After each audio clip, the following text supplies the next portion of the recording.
You'll be able to see a tribute to the troops. It's honestly one of my favorite shows that the WWE does all year long. I know that honestly it's not what it once was when they used to go overseas and go to the troops, fighting the good fight for America. They went to Iraq, they went to Afghanistan, in Vince McMahon fashion.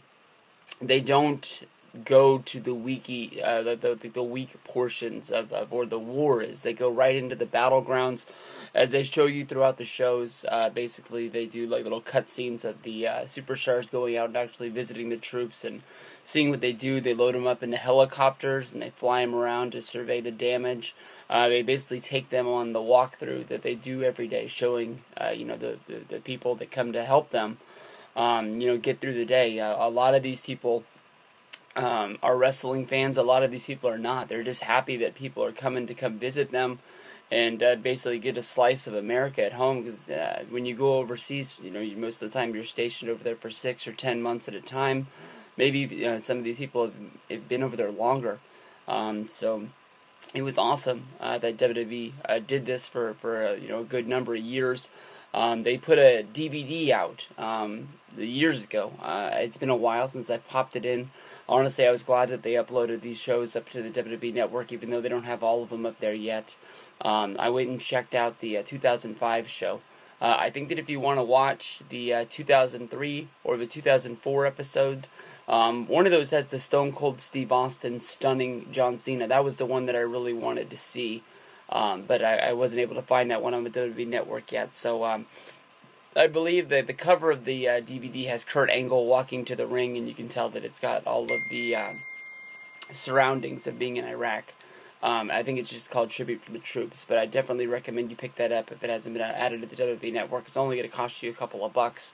On this episode from 2005, this seemed to be mostly the Raw set.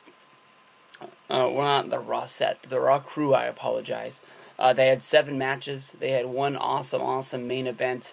They had, 2 just sort of good matches, and they just had some entertainment. This show couldn't have been longer than an hour when I was watching it. Was Trish. And then in the main event was a boot camp match. This was the last match that these two guys ever had. They didn't talk about it on the WWE Rivalries episode that they did on each other, but it was Shawn Michaels going up against Triple H. Shortly after this in 2005, I guess this was the end of 2005, shortly after this in 2006 is when DX reunited, and they took on the McMahons and the Spirit Squad. So this would be the last one-on-one encounter. Of course, you would think of the Survivor Series match, Shawn Michaels versus Triple H versus John Cena for the WWE Championship. That was a time they were all in the ring competing against each other, and maybe they were in, I don't think they were in a chamber together, but maybe there was something that they would have thrown blows at each other. But this was the real last match. It's not the best match they've ever had. Knowing it's the last match and it's something you can look back on, I had a good feeling when I was watching it. Nothing really big and spectacular. They beat the hell out of each other. Boot camp match is basically no holds barred, a lot like the Santa matches above. But Shawn Michaels got the win. It's just fun to really see what WWE does, basically loading up in the jet, flying overseas, setting up in the middle of nowhere, and just telling anybody who's around, come on down and we're going to put on a show, a lot like, Bob Hope used to do back in the day, or something like that. And they all come, they all have fun.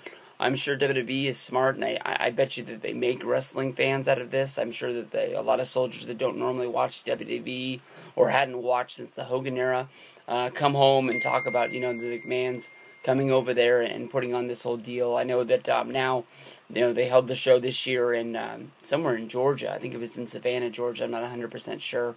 But, they sort of, pre-do it, and then they put it on TV like a week later. If you remember last year, they had Alberto Del Rio as the heel, and then like a week after the taping, they decided to make Alberto Del Rio the big, huge babyface. I think he even won the World Heavyweight Championship at a SmackDown taping.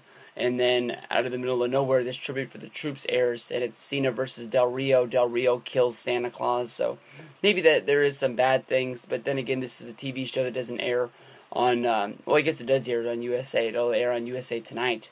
but it'll air on NBC. I think next week or something like that. And even though it doesn't get ratings, maybe somebody will turn it on and maybe somebody will watch it and want to become a wrestling fan again. But I always get good feelings for the Tribute for Troops. I've never done a review of one of these shows before, but check it out, and we'll go from there. Peace out, everybody. Have a good day.